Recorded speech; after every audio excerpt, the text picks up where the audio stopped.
네, 안녕하세요. 저는 강원대학교 극인에너지공학과의 최인수 교수라고 합니다. 오늘 저희 2025년도 2030시 탄소중립 콜로키움에 초청을 받아서 강연을 하게 됐고요. 일단은 콜로키움에 초청해주신 탄소중립 지원센터 지금 사장님, 윤정 교수님, 사업장 감사장 말씀을 드리고, 사실 저는 2023년도에 10월인가 탄소중립 전문강사 기본교육 때 한번 여기는 아니고 이 바로 같은 건물의 2층이나 3층에서 일상생활에서 저희가 할 수 있는 탄소중립 실현 방안이라는 주제로 한번 강의를 한 적이 있어요. 네, 1년 반 전인데 아마 그때 계셨던 분들도 있을 수도 있고 처음 저를 듣는 분도 있을 수 있을 것 같아서 간략히 저희를 소개를 먼저 드리고 진행하면 저는 이제 2015년도에 강원대학교에 교육을 했고요. 원래 전공은 이제 학사 화학공학을 전공했습니다. 그래서 석사 때부터 이제 전기화학이라고 하는 저희 화학공학에서의 세부 학문 분야가 있는데 전기화학의 원리를 이용한 여러 가지 신재생에너지, 생산, 활용 이런 쪽의 내용들을 주로 연구 주제로 삼고 있고. 여러분들이 잘 아실 법한 내용들로는 이제 키워드 중심으로 말씀을 드리면 연료전지라든지 수전해라든지 그리고 2차전지라든지 이런 전기에너지를 기반한 모든 단위 소자 모듈에 대한 연구를 수행을 하고 있습니다. 그래서 실제 에너지의 생산과 분배 활용이라는 부분에 대해서 전기화학이라는 기술을 이용하긴 하지만 지금 현재 많이 이제 담론으로 얘기가 나오고 있는 수소경제 수소사회, 수소기술, 그다음에 탄소 중립, 탄소 감축 이런 부분에 이제 어떤 가치를 목적 삼아서 연구 및 교육 활동을 수행하고 있고요. 오늘 제가 말씀드리는 내용도 이제 탄소 중립을 위한 신에너지 기술이라고 말씀을 드립니다. 사실은 뒤에서 말씀드리겠지만 저희가 실질적인 탄소 감축이라든지 아니면 탄소 저감을 위한 기술들이 굉장히 많아요. 그 포트폴리오들이 있는데 굉장히 광범위하고 넓고 또 사실은 기술적으로 지금 현재 개발되고 있는 내용들이기 때문에 사실은 여기 탄소중립 전문가 교육 과정을 거치신 분이라 할지라도 그 내용의 어떤 깊이, 내용을 이해하는 데 있어서 깊이가 깊은 편이에요. 그렇지만 지금 그 기술 포트폴리오를 전반적으로 이해해 드린다는 목적으로 저는 이 자리에 왔고 관련해서 조금씩 하나하나씩 순차적으로 그 기술을 이해함에 있어서 필요한 배경 지식들을 중심으로 먼저 설명을 드리고 뒤에 부분에서 상세하게 탄소 중립을 위한 실질적인 탄소 중립을 위한 기술일 수도 있고 간접적인 기술일 수도 있는데 그런 기술들을 소개하는 자리로 그 강의를 진행하도록 하겠습니다. 말씀드린 것처럼 작년에 재작년 10월달에 강연했을 때 자료에 좀 포함이 되어 있는 내용인데 제가 이제 탄소 중립이라고 하는 거는 저희가 실현해야 되는 목표에 해당되고 그 배경에 대해서 먼저 말씀을 드리면 잘 아실 거라고 생각해요. 현재 지금 우리나라뿐만 아니라 전 세계적으로 온실가스의 배출 규모가 계속 지속적으로 늘고 있다라고 하는 것이 전 지구적인 문제이고 사실 그 문제로 인해서 파생되는 여러 가지 부수적인 문제들이 발생하죠. 환경 문제부터 시작해서 인구 문제부터 시작해서 그다음에 저희 자원 문제라고 하는 부분까지 다 연결이 되어 있습니다. 그래서 대부분 이 온실가스 배출로 인해서 우리가 직면하고 가장 피부로 가깝게 경험할 수 있는 사실이 뭐냐면 생활 속의 사실이 지구 온난화라고 하는 거예요. 지구의 평균 온도가 올라간다라는 거죠. 근데 이때 저희가 쓰는 용어가 두 가지가 있는데 온실 효과라고 하는 부분과 지구 온난화라고 하는 두 가지 용어가 있어요. 근데 제가 항상 강조드리는 부분은 저희가 걱정해야 할 것과 걱정하지 않아도 되어야 할 것을 구분을 해야 된다라는 말씀을 항상 드리거든요.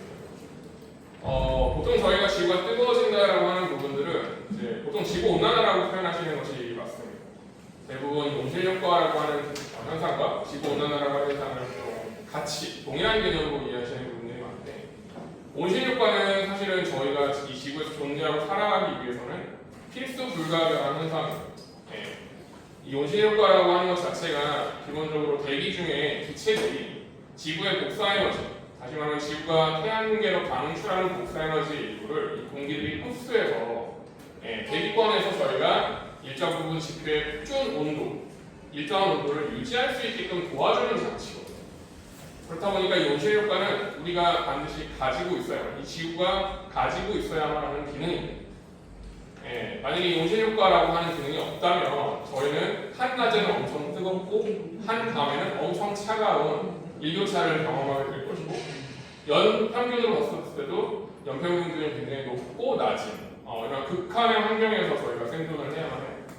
예, 그래서 이 온실 효과는 반드시 필요한 것인데, 문제는 뭐냐? 이 온실 효과가 심각해지는 경우가 생기는 거예요. 다시 말하면 지구상에 존재하고 있는 대기가 필요 이상의 방출 에너지, 지구 복사 에너지를 필요 이상으로 흡수하게 되는 경우에 그것이 태양계로 빠져나가지 못하고 지표의 온도를 계속적으로 올리는 상황이 생긴다. 그게 바로 여러분들이 알고 계시는 지구온난화. 다시 말하면 지구온난화는 온실효과의 극한 범위를 넘어서는 현상이라고 이해를 하시면 좋을 것 같고, 저희가 해결해야 되는 문제는 바로 이 지구온난화를 해결해야 된다. 온실효과를 해결하는 것이 아닙니다. 그러면 이 온실효과라고 하는 것을 넘어서 지구온난화를 일으키는 요인들이 과연 무엇이냐, 아마 들어보셨을 수도 있지만 저희가 그 주범들을 보통 온실가스라고 통칭합니다. 온실가스. 근데 이 온난화를 일으키는 온실가스 등의 종류 굉장히 여러 가지가 있어요. 저희가 지금 이 주제, 이 탄소중립지원센터의 존재 이유가 되는 탄소라고 하는 것도 중요한 요인이 되고요. 그 외에 메탄이라든지, 그다음에 보통은 우리가 이제 불화소계의 가스라고 불리는 육불화탄소, HFC, TFC 이런 애들이 마찬가지로 지금 지구온난화를 야기하는 대표적인 원소, 기체 분자들입니다. 그래서 6대 온실가스라고 저희가 불리는 것들이 CO2라고 불리는 이산화탄소, 그 다음에 메탄이라고 불리는 CH4라고 불리는 메탄이 있고요. 그 다음에 산화질소, 저희가 녹스라고 불리는 것들, 그 다음에 수소불화탄소, HFC, 그 다음에 과불화탄소, PFC, 그 다음에 육불화학, SF6 이런 애들이 보통 대부분 온실가스라고 얘기해요. 근데 그럼에도 불구하고 우리가 이제 온실가스 중에 항상 제일 첫 번째 주범으로 언급되는 친구가 바로 이산화탄소거든요. 근데 이 6개의 온실가스들이 각각의 지구온난화에 기여하는 정도가 다릅니다. 네, 다시 말하면 기체 분자 한 개가 지구의 온도를 높이는 데 기여하는 힘이 달라요. 네, 그걸 저희가 글로벌 워밍 포텐셜이라고 하는 지구온난화 지수라고 표현하는데요. 생각보다 여러분들이 알고 계시는 온실가스의 주범이라고 알고 계시는 이산화탄소의 이 GWP 값은 굉장히 낮습니다. 아래 하단에 표에 보시면 메탄 같은 경우가 약 한 40에서 70 정도의 GWP 값을 보고요. 이 40에서 70이라는 값은 이산화탄소 한 개 분자하고는 GWP 값을 1이라고 기준했을 때, 그러니까 70배까지, 최대 70배까지 파워가 더 좋다라는 뜻입니다. 지구를 따뜻하게 하는데 메탄이 70배의 힘을 더 발휘한다. 산화질소 같은 경우는 약 280배가 됩니다. 그 다음에 HFC나 PFC 같은 경우는 최대 6000배까지 이산화탄소보다도 힘이 좋습니다. 네, 굉장히 높은 수치죠. 그러니까 사실은 이산화탄소 분자, 그러니까 이 PFC 분자 한 개가 대기 중에 방출됐을 때 온도를 높인다라고 하는 얘기는 이산화탄소 6000개의 분자가 방출되어야지 동일한 효과가 낼 수 있다는 뜻이죠. 네.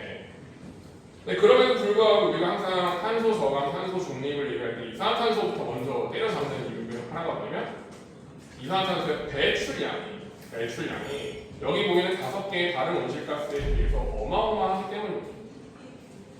네, 산업계, 그 다음에 대중교통, 그 다음에 여러 가지 농업계에서 발생하는 각종 탄소 배출의 양이 다른 5가지 온실가스의 배출량을 압도하기 때문에 저희가 양적으로 CO2를 먼저 저감을 해야지 저희가 실질적인 탄소 감축에 실질적인 감축을 이루는데 더 좋다라는 말씀을 드리죠. 이 탄소 배출이라고 하는 과정이 사실은 현대 사회에서 근현대 사회에서 가장 큰 문제라고 지적이 되고 있는데, 중대와 근현대의 중심까지는 그렇게 전 세계적으로 큰 문제가 아니었습니다. 1700년대 후반까지는 괜찮았어요. 정확히 대기 중 이산화탄소 농도를 모니터링 해보니까 1700년대부터 급격히 이산화탄소의 표준 농도가 300ppm 이상으로 급격히 올라가기 시작합니다. 그 전까지는 한 270, 80으로 유지가 잘 되고 있다는 것이, 이렇게 이산화탄소의 대기 농도가 급격히 증가하게 된 가장 큰 이유가 바로 흔히 말하는 산업화의 시작입니다. 제임스 와트라고 하는 사람이 증기기관을 발견하면서 실질적으로 대량 생산이라고 하는 과정이 가능했습니다. 그로부터 이제 미국에서는 전통적인 자동차 공업 생산, 포드를 비롯한 자동차 공업 생산 방식이 흔히 말하는 컨베이어 벨트라고 여러분들 딱 인식하시기 좋은 그런 자동화 공정, 산업화 공정이 시작이 되면서 그럼 많은 양의 재화를 생산하는 만큼 많은 양의 에너지가 수입이 되어야 되겠죠. 그 에너지를 어디서 충당하느냐? 바로 탄화수소의 화석연료부터 출발을 하죠. 그러다 보니까 대기중 이산화탄소가 증가할 수밖에 없습니다. 많은 양의 재화를 생산해야 되고 많은 양의 에너지를 써야 되고 하다 보니 그만큼 많은 양의 탄화수소, 화석연료를 태울 수밖에 없습니다. 그래서 실질적으로 지금 온실효과가 계속 강해지고 그만큼 지구 온도가 높아져 왔다는 것이죠.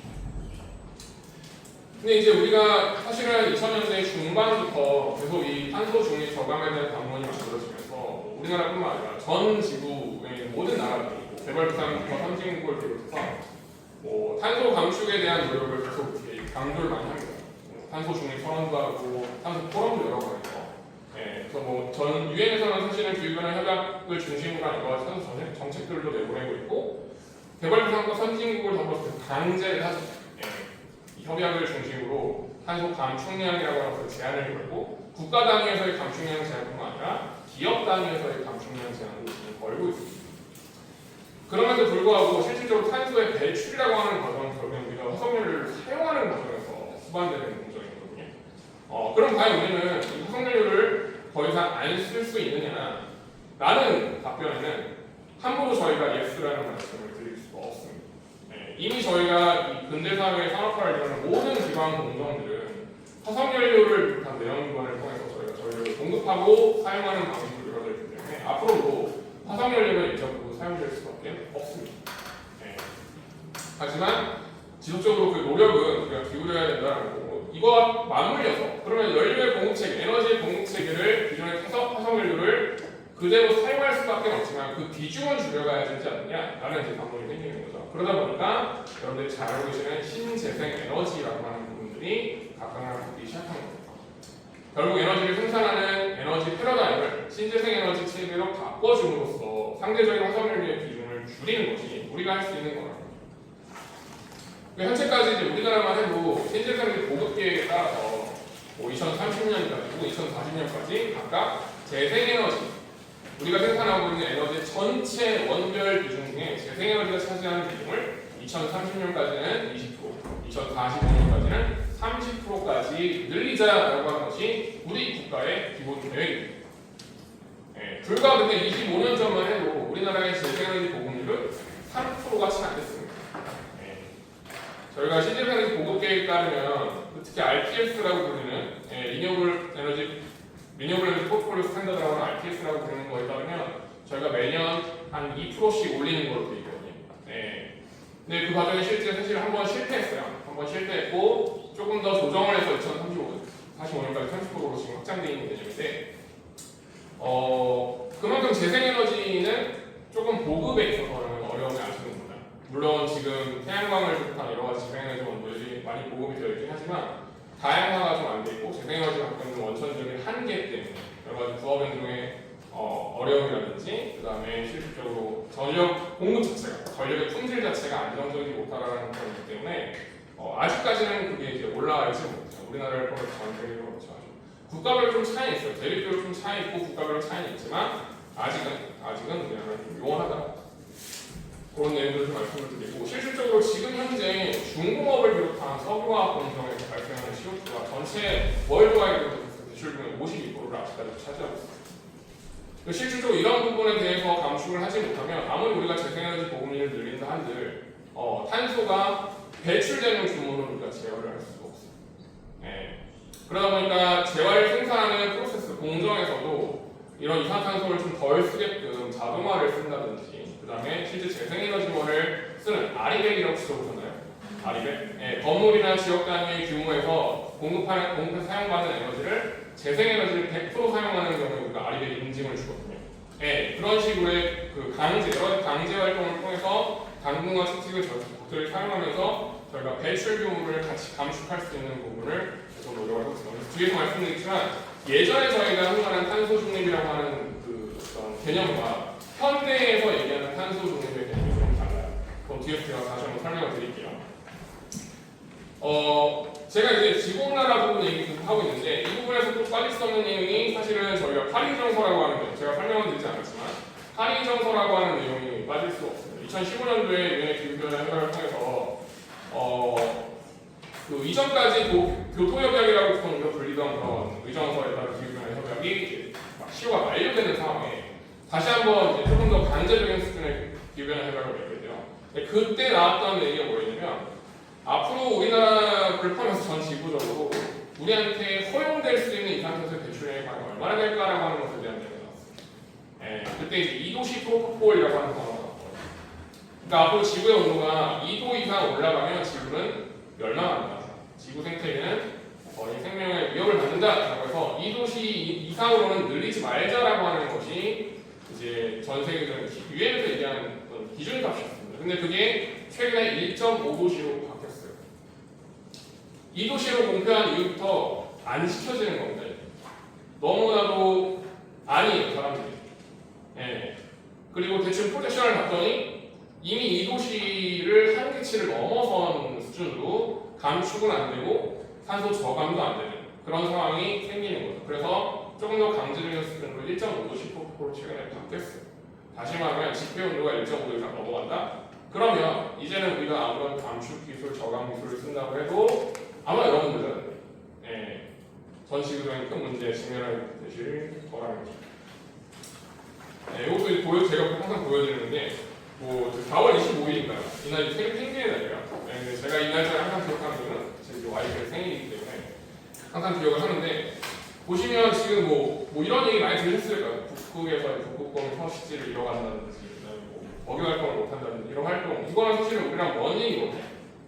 먼 얘기인데 이게 조만간 우리한테 우리의 일로 다가온다라는 거죠. 그래서 제가 말씀드리는 이런 여러 가지 난제, 전 지구적인 난제를 해결할 수 있는 방법은 두 가지 기술이 있어요. 아까 말씀드린 것처럼 이산화탄소의 배출 규모를 줄일 수 있는 기술과 또 한 가지는 재생에너지의 보급을 늘릴 수 있는 기술 이 두 가지를 같이 진행을 해주셔야 합니다. 해주셔야 돼요. 그러니까 재생에너지를 포함한 이제 신재생에너지가 왜 필요하냐? 사실은 기존의 에너지가 우리가 쓰고 있던 부분들을 새로운 에너지원을 발견한다는 의미도 있지만 탄소 배출을 줄여야 되는 그런 담론에 따라서 재생에너지를 보급시켜야 되는 느낌이 존재하는 거죠. 그래서 사실 오늘 주제가 탄소 중립을 위한 신에너지 기술이에요. 그래서 2050 탄소 중립 비전이라고 해서 최근에 우리나라에서 발표한 그런 전략이 탄소 중립 비전인데요. Long-term Low Greenhouse Gas Emission Development Strategy라고 되는데 이게 실질적으로 우리나라의 2018년 온실가스 배출량을 보더니 지난 30년에 비해서 150%가 증가했다. 제가 좀 전에 말씀드린 2015년 파리 정서에 따르면 우리나라의 온실가스 배출 감축량 있잖아요. 감축량. 우리가 감축해야 되는 양이 DAU 대비 37%입니다. 다시 말하면 지금 우리가 배출하고 있는 양의 배출량을 앞으로 30년 안에 우리가 3분의 1을 줄여야 돼요. 근데 앞으로 지난 30년간 3분의 1이 늘었어요. 그러니까 배출이라고 하는 자체가 배출 감축이라고 하는 자체가 얼마나 어려운 것인가를 다시 한번 보여주고 있고 그러다 보니 이 부분에서 우리나라가 이제 비전 선포를 한다는 얘기는 사실은 내가 대외적으로 해외, 국외에 우리가 이렇게 앞으로 하겠다는 선언이거든요, 사실은. 그래서 이게 선언에 그치지 않고 실질적으로 감축할 수 있는 그런 일들이 많이 이루어져야 됩니다. 실제로 이 탄소 중립 비전전이 발표된 이후부터 환경부와 산자부를 비롯한 모든 국가 정부부처에서 이 탄소 중립 기술에 대한 연구 과제들이 무지하게 많이 쏟아졌어요. 무지하게 많이. 그만큼 연구자들에게 이거를 실현할 수 있는 선도적이고 혁신적인 기술들에 대한 개발을 굉장히 요구했다라는 뜻이죠. 이만큼 우리 국가에서 지원을 해줄 테니 빨리 선도적인 기술 개발에 힘써달라는 무언의 메시지입니다. 제가 좀 전에 말씀드린 이전까지의 탄소 중립 비전에 대한 목표와 지금 현대 사회에서의 탄소 중립 비전에 대한 목표가 조금 다르다라는 말씀을 드렸습니다. 그게 바로 이 그림인데 이전까지는 어떤 개념이었냐면요. 배출은 그대로 어쩔 수 없이 우리가 감내해야 된다. 이만큼 배출하자라는 내용이었고요. 다만 우리가 그 중에서 감축하는 부분을 좀 신경 쓰자라는 거예요. 배출은 어쩔 수 없으니 좀 줄여보자라는 거예요. 그래서 조금은 대기 중 이산탄소를 좀 줄이는 방향으로 했다면 지금은 그리고 앞으로는 어떻게 해야 되냐면 이게 실질적으로 배출량을 제어하지 않고 우리가 대기 중에 이미 나가 있는 이산화탄소를 포집해가지고 저장하고 활용하고 이런 기술을 볼 때는 순수하게 배출되는 양만큼 저희가 걷어들이지 못한다는 판단, 현실적인 판단이 내려지는 거죠. 그러다 보니까 우리가 걷어들여서 저장하고 활용하는 걸 하겠는데 배출하는 것도 여기에 발을 맞춰주지 않으면 아무리 저감 기술이 발달한다 해도 실질적인 넷제로라고 불리는 넷제로는 예를 들어 맞춘다는 뜻이거든요. 플러스 방출과 줄이는 마이너스를 맞추고 제로를 만들어주겠다는 건데 이 넷제로를 이루기 어렵다라는 현실적인 판단을 얘기해요. 그래서 지금의 탄소 중립 정책들은 대부분 감축에도 물론 포커스가 맞춰져 있지만 저배출, 저감에도 포커스가 맞춰져 있습니다. 배출량도 저감시키고 흡수량도 증대시키면서 실질적인 외부로의 탄소 배출이 제로에 가까운 수준까지 탄소 중립을 구현하는 것이 요즘 우리나라뿐만 아니라 전 세계적인 어떤 그 기술의 목표라고 볼 수 있어요. 그래서 탄소 중립을 달성하려면 우리 나인 것처럼 사양과 공장에 화석연료, 연소 등과 같은 인위적 배출도 같이 줄이고 그리고 나머지 이산탄소는 습지, 그다음에 습보건 이런 흡수원들을 계속 발굴해서 이산탄소를 흡수시켜서 방출량과 흡수량을 동시에 유지시키는 이런 네거티브 기술을 개발해야 된다라고 얘기할 수 있습니다. 자, 여기서 제가 넷제로라는 말씀을 드렸는데요. 이게 넷제로와 탄소 중립이 좀 다르고 제가 앞서서 지구온난화와 원시력과에 대해서 구분을 해드렸던 것처럼 탄소 중립과 넷제로는 어떻게 다르냐? 여러분들이 지금 말씀드린 넷제로라고 하는 거 있잖아요. 이 부분은 이산화탄소를 포함한 6대 온실가스 모두에 대한 배출 저감을 통제하는 것을 넷제로라고 합니다. 네. 그리고 탄소 중립은 이 중에서 이산화탄소에 대한 부분만을 우리가 담론화시키는 경우를 우리가 탄소 중립. 사실 보면 어찌 보면 이 탄소 중립 중에서 탄소 중립 부분은 이산화탄소만을 때려잡는 게 되겠죠. 이산화탄소, 이산화질소, 메탄은 관심이 없습니다. 네. 그래서 넷제로를 보시면 온실가스 배출, 아까 말씀드린 6대 온실가스를 다 말씀드린 거예요. 이산화탄소를 포함해서 배출량과 흡수량을 받기 위해서 순배출을 제로화하는 것이고 여기에 보시는 대상은 이산화탄소 외 메탄, 이산화질소, 수소불화탄소, 과불화탄소, 불화가를 다 포함한다. 라고 되고 카본 배출, 탄소 중립이라고 하는 것은 6대 온실가스 중 이산화탄소만을 그 배출에만 관여하는 그런 기술들을 얘기합니다. 그래서 탄소 중립 기술이라고 한다면 여러분들 앞으로 온실가스 중에서 이산화탄소만을 타겟으로 하신다라고 보시면 되겠습니다. 그래서 넷제로 의미에서는 다소 협의의 개념, 좁은 의미의 개념이라고 보시면 되겠습니다. 자, 여기까지가 기본적으로 제가 말씀드리는 약간 백그라운드에 대한 내용이죠. 우리가 왜 이 탄소 중립 기술을 구현해야 하며 지금 왜 이게 중요한 것이며 그리고 실제 이러한 것을 논의함에 있어서 용어에 대한 부분 이런 것들을 좀 말씀을 드렸고요. 지금 여기 보이시는 이 그림이 굉장히 중요하거든요. 이게 지금 제가 말씀드린 탄소 중립을 위한 각종 기술들에 대한 포트폴리오, 기술 포트폴리오라고 부르는 거고 저희가 보통 이 탄소 중립을 위한 기술들을 총체적으로 딱 이렇게 표현해요. CCUS라는 걸 표현합니다. 여기는 이제 Carbon Capture, Utilization and Storage라고 표현하거든요. 물론 이제 스토리지랑 유틸라이제이션을 바꿔서 CCSU라고 표현하시기도 하고요. 근데 요즘 부분 대부분 거의 CCUS라는 걸 표현해요. 사실 CCU는 CCUS는 CCU와 CCS라고 하는 두 가지 기술이 또 결합되어 있는 개념이거든요. 예전에는 탄소를 잡아요. 그걸 포집해요. 그리고 그거를 어딘가에 저장해요. 이게 예전에 했던 것들. 근데 저장만 했었을 때 지금 말씀드렸지만 지중 저장이나 해상 저장, 바닷물 특히 아쿠아포에 저장하는 이런 걸 보시면 언젠가 지각 활동에 따라 사실은 이산탄소 계속 흡수되어 있던 지각 이산탄소가 계속 흡수물 지표로 올라오거든요. 영구 저장 방식이 아니에요.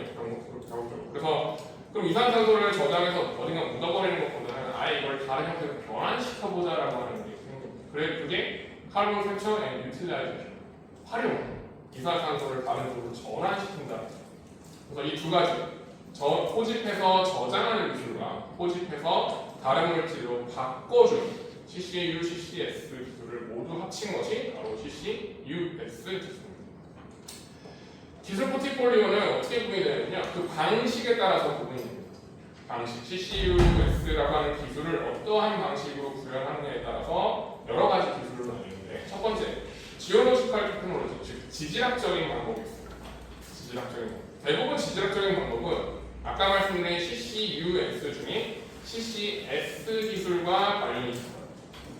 네, 어떤 식으로든 포집해서 저장하는 방식과 관련된 기술이 바로 CCS 기술이거든요. 네, 지질학적인 방법은 CCS 쪽에 좀 방점을 좀 시켜있고, 두 번째 있는 것이 바로 화학적인 전환 방식, 케미컬 테크놀로지, 화학적인 방식. 이 화학적인 방식은 대부분 우리가 흔히 말하는 열화학적인 방식이라고 이해하시면 좋을 것 같아요.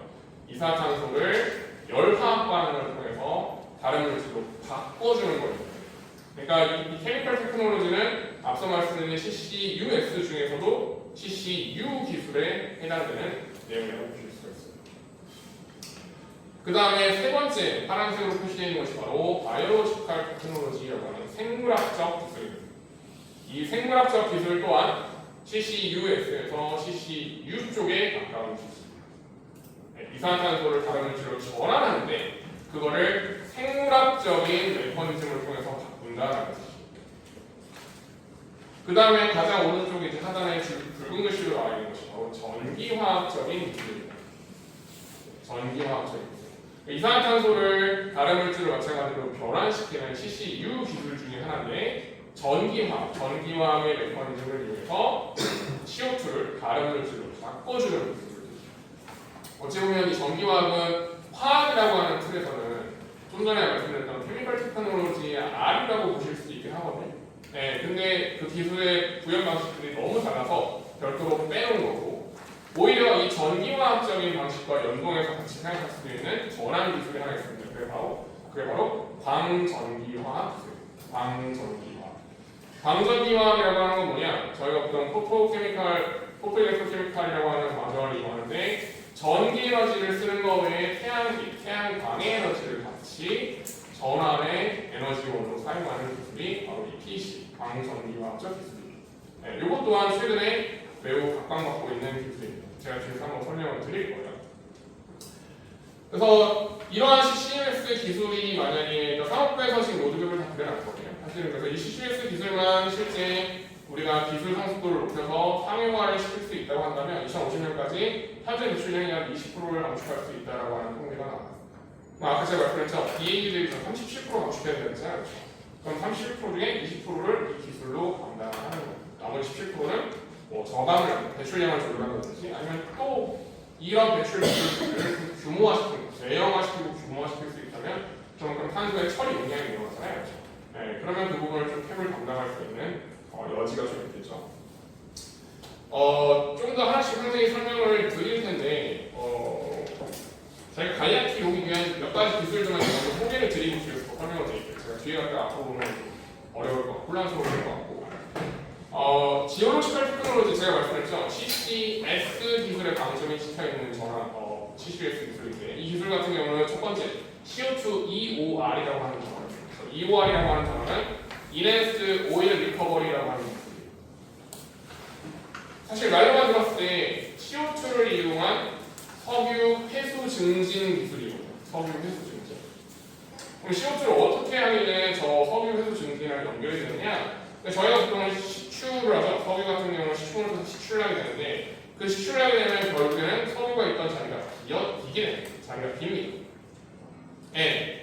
보면 대부분 석유 시추했을 때 가장 큰 문제가 뭐냐면 그 비어있는 공간에 의해서 지질적으로 구조가 약해지는, 지방이 약해지는 현상 때문에 치마 현상들이 많이 발생하는 것들이 있는데, 이 EOR이라고 하는 기술, 즉 뭐냐, 오일을 시추하는데 이 시추할 때 보통은 물을 쓰거든요. 지금 현재 물을 써요. 하이드롤릭 합에 물을 써서 물을 펌핑을 해서 석유랑 물을 다시 뽑아낸 다음에 분리정제를 해가지고 원래 크루드를 분리해서 저희가 석유화 공정에 투입을 시키는데, 물을 쓰지 않고 이산화탄소를 써주는 거예요. 이산화탄소를 써서 석유를 밀어내고 그 다음에 이산화탄소를 그 공간에 채워주는 방식. 예. 그래서 이게 석유를 회수하는 증진, 회수율을 높여주는 목적과 이산화탄소를 지중해 저장할 수 있는 2가지 목적을 동시에 달성할 수 있는 것 중에 하나입니다. 그 다음에 세 번째, 세 번째 기술은 바로 CCS 기술입니다. CCS 기술은 CCS 물론 이게 EOR이 복합적으로 CO2만 쓰는 건 아니고요. 지금 같은 경우 여전히 하이드롤릭한 메소드를 같이 쓰긴 합니다. 거기에 들어가는 다양한 접착성 CO2를 붙여서 또 빨려내기 위한 개별성과 접착성 성분을 같이 넣어서 지금 회수율을 증진시키는 그런 일을 하고 있고, 두 번째 같은 경우는 ECDM이라고 되어 있어요. Enhanced Corbett Methane이라고 되어 있어요. 이것 또한 어떤 거냐면 석탄이 밑에 있는 경우, 그러니까 중간에는 이제 석유가 있는 시추의 경우를 얘기했고, 석탄이 밑에 있는 칠구의 경우에는 이산화탄소를 보온과학으로 가압을 해서 땅바닥에 밀어넣습니다. 그러면 이제 석탄이랑 반응을 해가지고 콜이죠, 콜. C라고 되어 있는 이 콜 성분이랑 반응해서 메탄으로 전환되면서 땅속에서 빠져나오는 것도 있어요. 예, 이럴 때 이산화탄소를 또 집어넣으면서 메탄을, 콜로부터, 석탄이라고 하는 콜로부터 메탄을 만드는 그런 기술들이 또 있습니다. 그게 바로 ECBM이라는 기술이고, 이게 종류가 좀 다를 뿐이지 만약에 쉐일층에서 우리가 이런 일을 한다. 그럼 쉐일 리커버리가 됩니다. 그게 바로 네 번째 보시면 이넨스트 쉐일 가스 리커버리가 됩니다. 그래서 기본적으로 지중해 저장되어 있는 무언가의 자원을 우리가 자원화하는 과정에서 CO2를 땅속에 대신 저장하는 과정이 바로 이 지오로지컬 테크놀로지입니다. 이해되시죠? 네. 개념적으로 굉장히 간단하지만 실질적으로 어려운 기술 중에 또 하나입니다. 저희 과에 계시는 석유공학 전공하시는 장호찬 교수님이 연구를 하시는데 어렵습니다.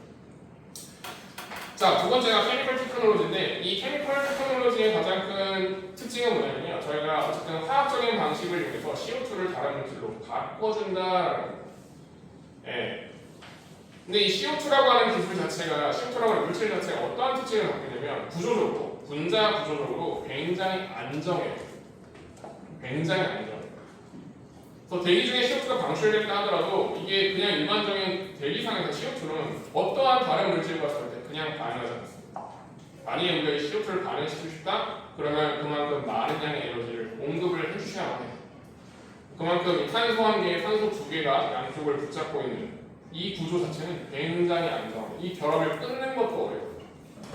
예, 그러니까 사실 이산탄소의 감축, CCU 전환이라고 하는 이산탄소의 전환 기술이 상대적으로 굉장히 어려운 이유가 에너지를 그만큼 많이 써야 돼요. 이게 가장 큰 약점이에요. 예. 그래서 말씀드렸지만 이 전환 기술이 또 상업화가 어려운 일 중 하나는 우리가 이산화탄소를 다른 유용한 물질로 바꾸는 거는 알겠는데 이 과정에서 굉장히 많은 에너지가 들어간다고 한다면 우리는 항상 경제적인 부분을 판단해야 돼요. 과연 이산화탄소를 바꿨을 때 우리가 바꾼 이 물질이 갖는 경제적인 가치와 이 과정을 내가 이루기 위해서 투입하는 에너지 가치를 비교해봤을 때 어떤 것이 더 높으냐? 그러면 내가 만든 가치가 부가가치가 굉장히 높아서 이거를 비싼 값에 팔 수 있다고 한다면 네, 좋겠죠, 그렇죠? 내가 투입하는 에너지 대비해서 더 많은 경제적인 이득을 얻을 수 있다. 근데 현재까지는 대부분 그렇지 않습니다. 전환하는 과정에 드는 비용들이 훨씬 더 많아요. 그럼에도 불구하고 이게 항상 저희가 기술자들이, 과학자들이 하는 이유가 경제성을 강조할 것이냐, 그 전환에 대한 가치를 강조할 것이냐라고 하는 것을 항상 그 고민을 많이 하거든요. 항상 공격을 많이 받죠. 어떤 기술을 개발했을 때 과연 상용화, 경제성이 있느냐? 라는 얘기를 들으면 경제성이 사실 있는 기술은 많지 않습니다. 다만 우리는 이거라도 해야지 이 가치를 구현할 수 있기 때문이라고 항상 디펜스를 하거든요. 여기 보면 화학적 전환 방식도 대부분 그 범주 안에 들어가 있습니다. 화학적 전환 방식의 대표적인 예를 보시면 이제 CO2의 CPT, 바이오디그레이더블 폴리머라고 있어요. 이 디그레이더블 폴리머라는 건 뭐냐면 생분해성 분자라고 해요. 생분해성 분자. 우리가 보통 플라스틱의 내용, 폐비닐 같은 거 보시면 얘네들이 이제 썩을 때까지 보통 50년에서 70년 걸리거든요. 자연스럽게 그냥 썩을 때까지. 굉장히 오랜 시간이죠, 그렇죠? 그럼 그 가운데 토양이 이제 오염되고 여러 가지 이제 생태, 토양 속에 존재하는 수지 미생물들의 어떤 수명, 생태에 영향을 미치고 이런 부분들이 존재하고 있는데 실제 고분자, 정밀화학이랑 고분자를 하시는 분들이 이 생분해성 고분자를 개발을 하시는 가장 큰 이유는 그 분해 주기를 좀 줄여서 15년 안에 혹은 20년 안에 빠르게 자연에서 소실되는 이런 것들을 원하시는 거거든요. 그래서 이 CO2를 아까 말씀드린 굉장히 많은 에너지를 투입함으로써 생분해성 고분자를 만들어서 이 고분자를 기반한 고분자 합성 제품을 만드는 것이 바로 이 첫 번째 내용이 되겠습니다. 이 고분자 합성 제품은 또 여러 가지 종류가 있어요. 뒤에서 한번 말씀드리겠지만 폴리카보네이트라고 불리는 보통 이제 소재가 있고, 혹은 이제 폴리프로필 카보네이트 이런 소재가 있고, 그다음에 폴리에스테르 이런 소재가 있고, 대부분 여러분들이 이제 석유, 옷이나 아니면 수지 물질을 만드는 데 쓰이는 원료 물질을 쓰이는 고분자 물질들이거든요. 폴리에스터 잘 아시죠? 여러분들 옷에 특히 섬유에 있는 섬유를 만들 때 쓰는 폴리에스터 이런 것들이 다 CO2를 열화학적으로 전환해서 만드는 기술들입니다. 실제 이 부분은 일부 대기업을 중심으로 상용화가 좀 되어 있는 기술 중에 하나예요. 지금 여기 말씀드린 여러 가지 기술 중에서 기술 포트폴리오 중에서 CO2의 열화학적인 방식을 통한 플라스틱 생산은 좀 상용화가 되어 있는 기술 중에 하나입니다. 여러분들 실제 보실 수 있어요. 그리고 실제 우리가 이런 전환 기술 같은 경우는 어떤 걸 따지냐면 제가 CO2를 전환을 하는 거잖아요. 그럼 CO2가 그 안에 들어있겠죠, 그렇죠? 원료 물질인 CO2가 들어있을 거 아닙니까? 이 CO2가 과연 얼마만큼 여기 들어가 있느냐고 하는 것이 핵심이에요. 50% 들어가 있을 수도 있고 20% 들어가 있을 수도 있고 그럼 20%만큼 감축이 된 겁니다. 그래서 그러한 함량에 대한 부분까지 요즘에는 연구 수준에서 다 얘기를 하고 있습니다. 그래서 그런 내용들이 좀 화학적인 전환들이 쭉 있고 그 다음에 여러분들 혹시 탄산을 광물화라는 얘기 들어보셨나요? 광물화? 이산화탄소를 어떤 광물 포식체에 이제 저장을 시켜서 실제 우리가 하는 탄산염이라고 부르는 CO3라고 부르는 탄산염을 변환시키는 그런 기술이거든요. 이 광물화라고 하는 것도 사실 넓은 범주에서 보면 이 케미컬 전환 중에 하나예요. 저희가 대표적으로 많이 쓰는 이제 광물화의 메커니즘 중에 하나가 바로 생석회, CaO라고 하는 생석회를 CO2랑 반응시켜서 CO3를 만드는 거거든요. 석회상 만드는 과정입니다. 그런 것들이 사실은 넓은 범주에서 화학적인 전환 방식에 해당되는 거죠. 자, 바이오로지컬 테크놀로지 보시면 이거는 이제 생물학적인 메커니즘이거든요. 근데 이게 어떠한 거랑 굉장히 유사하고 거의 비슷한 수준이면 여러분들 잘 알고 있는 기술 중에 하나가 방합성이라고 하는 기술이 있어요.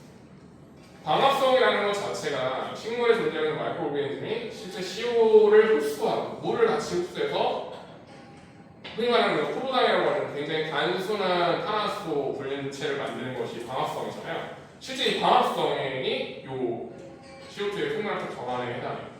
그래서 미세조류라고 혹시 들어보셨나요? 미세조류. 흔히 말하는 이끼와 같은 겁니다. 마이크로알지라고 부르는 미세조류. 이 미세조류가 꽤나 많은 태양빛을 흡수하면서 동시에 이산화탄소를 같이 흡수해서 본인의 생육 에너지원으로 본인이 상장이면 생육 에너지원으로 만드는 그 과정. 그래서 나중에 그 마이크로알지를 적절한 그 원료 물질 회수 분리정제 기술을 통해서 여기서부터 이제 유용한 물질들을 여러 가지 알코올, 에탄올 성분 같은 알코올류를 추출한다든지 이러한 과정을 통해서 CO를 회수하는 거. 이거는 이제 그 생물만이 할 수 있는 고유한 그 기능을 이용을 하는 거죠. 그래서 그런 것이 여기 보시는 COAD라고 하는 LG2 바이오퓨얼이라고 LG가 아까 말한 미세조류를 말씀하는 겁니다. 그 미세조류부터 바이오 연료를 만드는 거죠. 이게 예전에 이제 옥수수에서 뭐 이렇게 그 바이오퓨얼 만드는 그런 과정이랑 좀 비슷한 케이스죠, 사실. 그 대상이 이산화탄소일 뿐이고. 그래서 이런 그 생물학적인 방식을 이용했을 때 그 마이크로알지가 CO2를 흡수하잖아요. 그럼 이로부터 유용한 연료, 오일을 얻을 수도 있고 비료 물질을 또 얻을 수도 있고요. 그 다음에 뭐 애디티브, 첨가제, 식품 첨가제 같은 다양한 물질들을 얻을 수가 있다라고 나와 있습니다. 그다음 전기화학적인 전환 방식 같은 경우는 마찬가지로 아까 말씀드렸죠. 열화학적인 방법을 쓸 때 우리가 많은 양의 열에너지를 공급한다고 말씀을 드렸어요. CO2가 그만큼 안정하기 때문에 이 전기화학적인 기술에 있어도 마찬가지예요. CO2가 굉장히 안정하기 때문에 마찬가지로 굉장히 많은 전기에너지를 넣어주셔야 돼요. 넣어주셔야 돼요.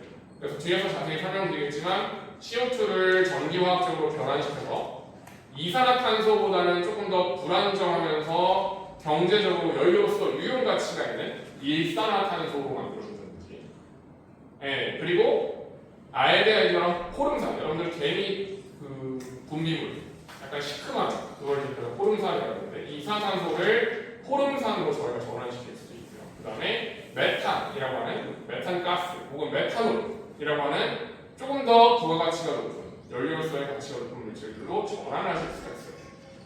그게 바로 이 전기화학적인 이산화탄소 전환으로부터 우리가 해결하는 거죠. 요 앞전에 제가 이 지금 말씀드린 탄소 CCUS 기술들은 사실은 이산화탄소 캡처, 유틸라이제이션, 스토리지라고 말씀을 드리잖아요. 그럼 사실 유틸라이제이션과 스토리지라고 하는 부분만을 지금 설명을 드리는 거예요. 사실 이 캡처라고 하는 부분이 좀 빠져 있어요. 근데 사실 저는 캡처의 전문가는 아니기 때문에 여기서 자세히 설명을 드리진 않지만 그리고 이미 이 포집에 대한 기술들은 어느 정도는 상용화가 돼 있습니다. 우리나라에서 플랜트 스케일. 저희가 보통 기술의 어떤 규모도 따져봤을 때 실험실 안에서만 진행되는 기술 수준을 랩 스케일이라고 부르고요. 이 랩 스케일에서 조금은 규모가 좀 커진 약간 어느 정도 이제 공간을 좀 차지하고 있는 정도의 거대한 장비를 우리가 파일럿 스케일이라고 해요.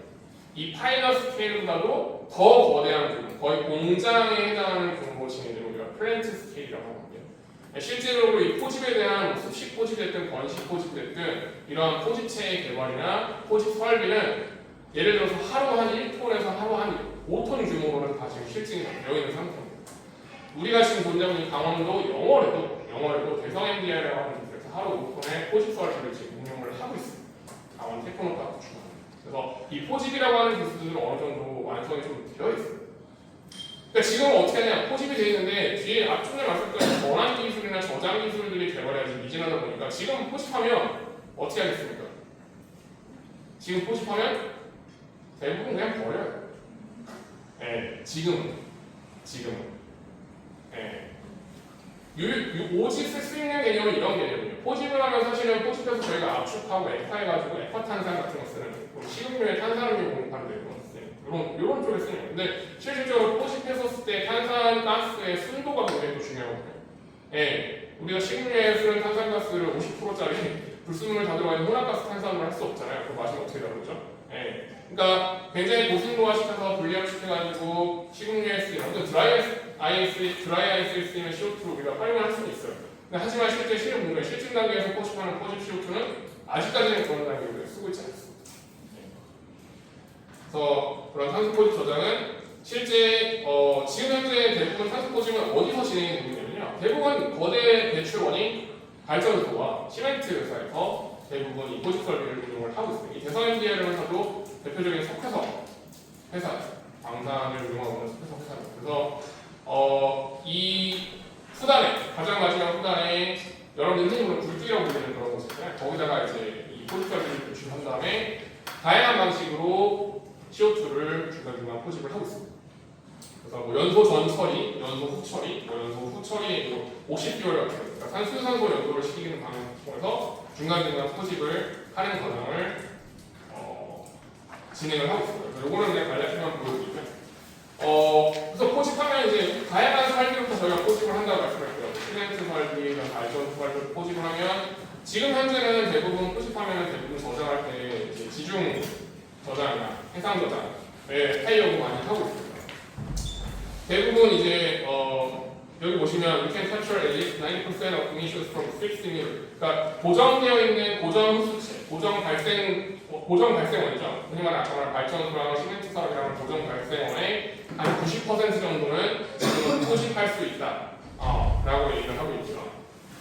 그래서 이런 것들을 CO2를 계속 이제 운송해서 보내고 있고 제일 지금 현재 저장하는 방식은 지하수의 이제 안반에 있는 지하수의 공간이라든지 지하수에 녹인다든지 지하수 사실 물 성분이잖아요. 거기에 보면은 이 CO2를 지하수 성분에 있는 여러 가지 석회질이랑 반응시켜가지고 암석화시키는 기술 그런 방향으로 유도를 하거든요. 그 연력적으로 페이버로 하기 때문에 그래서 진짜 지금 현재는 땅 속에 일단 저장하는 기술로 대부분의 저장 기술을 활용을 하고 있고 그 외에 아까 말씀드린 지질학적인 석유 회수 증진 같은 그런 기술들을 가지고 저장을 좀 더 많이 하려고 하고 있죠. 그래서 지금 보시면 탄소 포집의 저장, 포집한 이후의 저장에 대해서 말씀을 드리면 포집된 이산탄소는 이송과 운반을 위해 압축되고 액체 상태로 변화해서 할 수 있다. 그리고 이산탄소는 지중해 있던 파이프라인을 통해서 대부분 안전하게 운송이 되고 있습니다. 원거리 이송을 위해서는 포집되는 포집 본매에 담겨서 저희가 선박을 통해서 운송하는 이런 과정을 통해서 원거리 이송을 하고 있습니다. 지금 지중저장 방식이 아까 말씀드린 전통적인 방식을 쓰는데 가장 대표적으로 쓰는 것이 이제 FP4라고 하는 지하수층. 지하수층에 바로 넣어서 한 지하에서 한 700에 1000m에서 한 1500m 정도 보통 이제 지표에서부터 그 정도의 보통 이제 저장을 시키게 되고 그 더 아래쪽으로는 실천수를 지나서 있는 쪽으로는 대부분 이제 석유나 이제 가스가 존재하고 있는 그런 비어있는 공간에 시설을 저장하는 방식을 씁니다. 이렇게 할 수 있는 이유가 여러분들 대부분 이제 지하수와 그다음에 이 가스층이 있으면 이 가스층과 지하수층에는 항상 이 캡락이라고 하는 뚜껑 안반층이 항상 존재를 해요. 예, 여기가 이제 가공성 구조를 갖고 있거든요. 그래서 기체가 좀 어느 정도 들어갈 수 있지만 유체, 물과 석유 성분들은 나올 수 없는 그런 식으로 닫혀 있어요. 예, 그래서 이런 닫혀 있는 공간에 저희가 이산화탄소를 효과적으로 저장할 수 있어요. 근데 이게 아까 말씀드렸다시피 땅이 가만히 있지 않거든요. 예, 우리가 보이지 느끼지 못하는 순간에 굉장히 많은 지각 운동을 하고 있기 때문에 그럴 때마다 이제 예전에 한번 타임즈에 이런 그 표시가 나온 적이 있어요. 목초지가 있는데 목초지에 젖소들이 다 죽어 있는 거예요. 그게 사실 실제 사실은 아니거든요. 예, 근데 뭐 영국 어디 글래스고에 무슨 목초지에 무슨 그런 거를 이렇게 뭐 써놨어요. 알고 보니 페이크 이미지였는데 그 내용이 뭐였냐면 거기 알고 봤더니 지중저장, 대규모 지중저장되어 있는 이쪽에 목초지를 만들어 놓고 이것이 스물스물 이산화탄소가 나오면서 이산화탄소 중독에 의해서 사실 이산화탄소 중독이라고 하는 거는 여러분들 중독이 보통은 우리 몸에 있는 인체의 헤모글로빈이 산소를 흡착하는 다른 인체를 흡착하는 것이 중독이라고 보통 얘기를 하시는 경우가 있는데 우리가 살고 있는 이 대기 중에 기본적인 기체들의 표준 농도라고 하는 것이 있어요. 이게 이 중에서 흔히 말하는 한 21% 정도가 산소인데 실제로 20% 산소가 다른 기체의 양이 그렇게 많으면 산소의 농도가 줄어들어서 15% 이상 떨어지는 경우가 중독이에요. 사실 산소가 부족해서 죽는 것도 중독이에요. 그 순수한 기체를 우리가 먹어서 죽는 게 아니라 산소 기본적으로 부족해서 죽는 거라서 그 목초지에서 그 젖소들이 죽은 이유가 그거 약간 경계를 하려고 위험성을 좀 알려주는 목적이었거든요. 지중저장이 답이 아니다. 실제 좀 땅에 놓는 것만이 논사 아니다. 라는 얘기를 했던 겁니다. 그래서 실질적으로 저희가 지중저장에 썼을 때 이러한 방식, 그러니까 그냥 레지듀얼 트래핑이라고 그 층 사이에 그냥 존재하게끔만 하는 기술, 그 다음에 디졸루션 아예 용해시키는 기술이 있고요. 그 다음에 마지막으로 미네랄 트래핑, 아까 말씀드린 것처럼 지하수에서 광물화가 되는 거죠. 이런 과정들을 통해서 저희가 지중저장을 한다고 알려져 있습니다. 제가 말씀드린 것처럼 실질적으로 지중저장을 썼을 때 가장 큰 문제 모니터링이죠. 모니터링. 과연 이 지표에 저장되는 이산화탄소들이 잘 저장이 되어 있는가? 우리가 느끼지 못하는 지각 활동으로 인해서 스물스물 위로 올라오진 않는가라고 하는 이 측량과 모니터링 시스템이 굉장히 중요해요.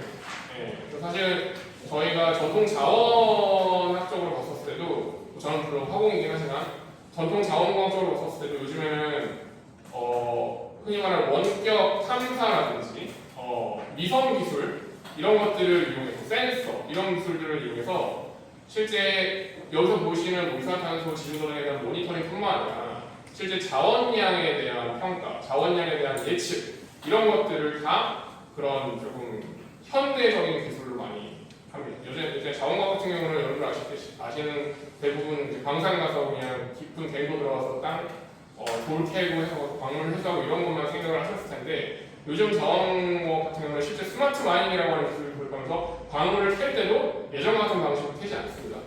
예. 그래서 이러한 탄소 저장 기술의 엄격한 모니터링이 필요하다. 그리고 또 한 가지 이게 대부분 말씀드렸다시피 유정이나 이제 더 이상 채굴을 하지 않는 폐갱도에 사실 이산화탄소를 많이 저장하는 경우들이 많거든요.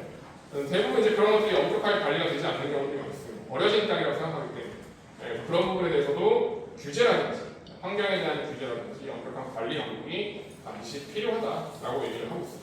그래서 지금 우리가 이제 태백이나 이런데 뭐 지금 강원도 같은 경우 지금 거의 이제 광업 산업이 붕괴됐잖아요, 사실은. 그래서 지금 더 이상 채굴을 하지 않는 생산성이 맞지 않아서 채굴을 하지 않는 폐기물들이 굉장히 많은데 어찌 보면은 이런 탄소 저장에 대한 기술들이 가장 효율적으로 또 대규모적으로 적용될 수 있는 굉장히 최적지라고 볼 수 있어요. 실제 지금 강원도가 탄소 중립에 대해서 굉장히 열정적으로 지금 대응을 하고 있어요. 국가에서 하고 있는 여러 정책에 그래서 매년 2년마다 탄소 포럼도 개최를 하고 있고 그 다음에 지금 특히 저희가 발전소도 굉장히 많죠. 삼척에 2개, 동해에 2개 이렇게 있고 그리고 또 시멘트 사회사도 3표를 비롯해서 굉장히 많은데 그래서 그 거대 배출원이라고 하는 것이 약점인데 그 약점을 장점 삼아서 실제 작년에도 시멘트 산업 이산화탄소 배출 저감 실증센터라고 하는 산정 공모 사업을 진행을 했었고요. 물론 실패했지만 그 이후에 후속으로 이산화탄소 실증센터 저감센터라고 하는 것을 지금 아마 도에서 준비 중인 것으로 알고 있어요. 그리고 CCU 메가 프로젝트라고 혹시 들어보셨을지 모르겠지만 CCU 메가 프로젝트 이게 전체 국내 관이부에 사업은 예타 사업 중에 1조 5천억짜리 사업이거든요. 이게 전국 단위로 광역지자체 5개의 지자체를 중심으로 CCU, 아까 말한 전환 기술을 개발하기 위한 예타 공모 사업을 지금 진행하고 있습니다. 근데 강원도가 그 중에서 시멘트 산업에 대한 CCU로 지금 예타 대상으로 지금 지정이 되어 있습니다.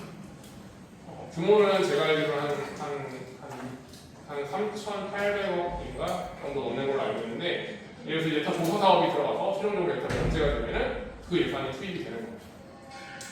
그래서 그거 말고도 사실은 뭐 아까 말씀드린 태백 정선 등을 중심으로 해서 굉장히 많이 뭐 경동창광 지금 폐쇄되어 있는 상태니까 그걸 이용해서 하는 것도 굉장히 많죠.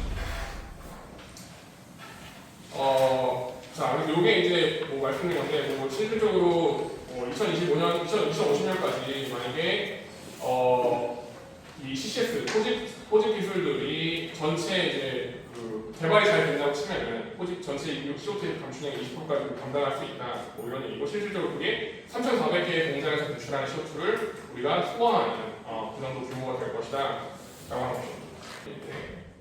보통 산화라고 불리면 저희가 산소를 붙이는 개념을 저희가 산화라고 해요. 그래서 뭐 알루미늄 같은 경우 산화하면은 알루미늄이라는 원소에 산소를 붙여서 Al2O3 이렇게 만들잖아요.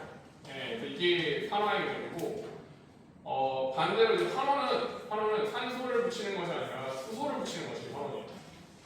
이해돼요? 수소를 붙이면 환원이라고 합니다.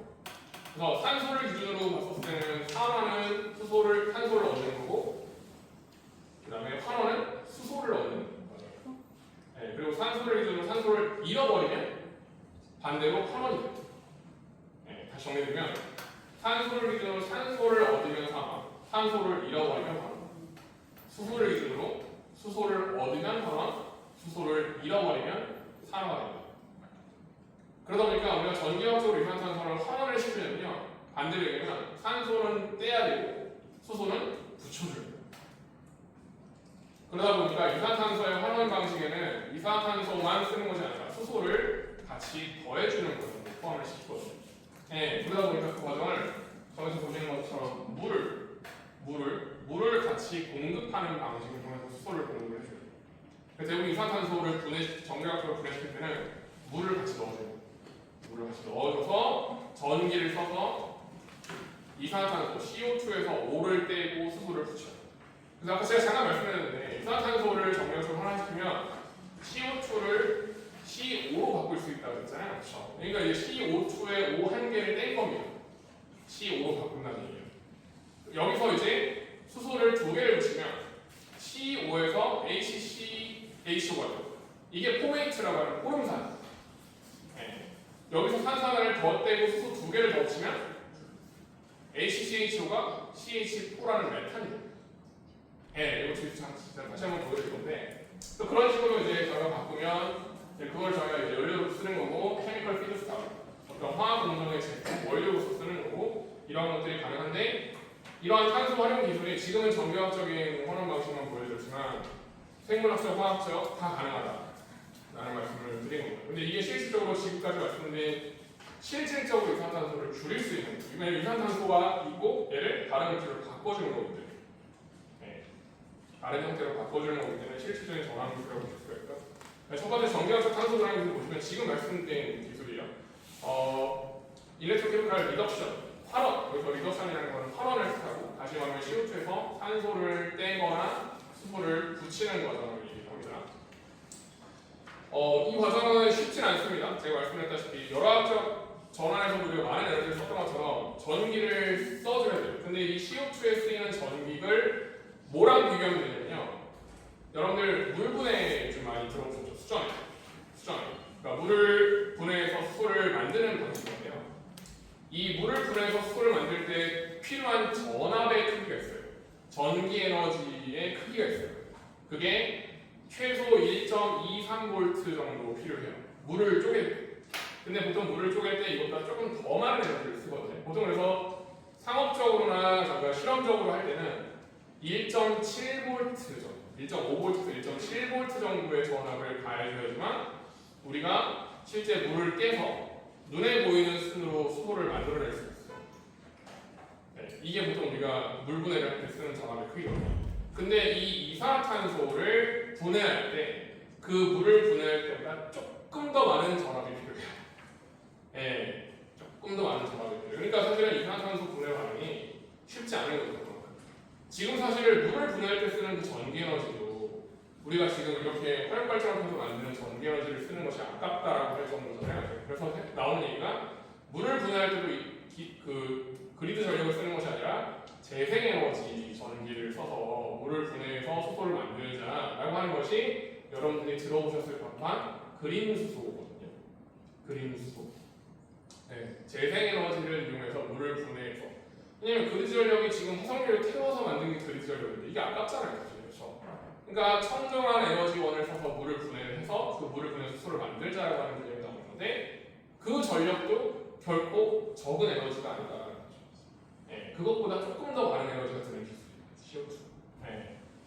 그래서 그만큼 좀 어렵다. 어쨌든 근데 전기화학적인 방식은 상대적으로 다른 전환 방식에 비해서는 열을 많이 가하거나 이런 압력을 많이 가하거나 이렇게 뭔가 더 추가적으로 우리가 해줘야 되는 거는 필요 없이 그냥 상압에서 우리가 할 수 있는 기술 중에 하나예요.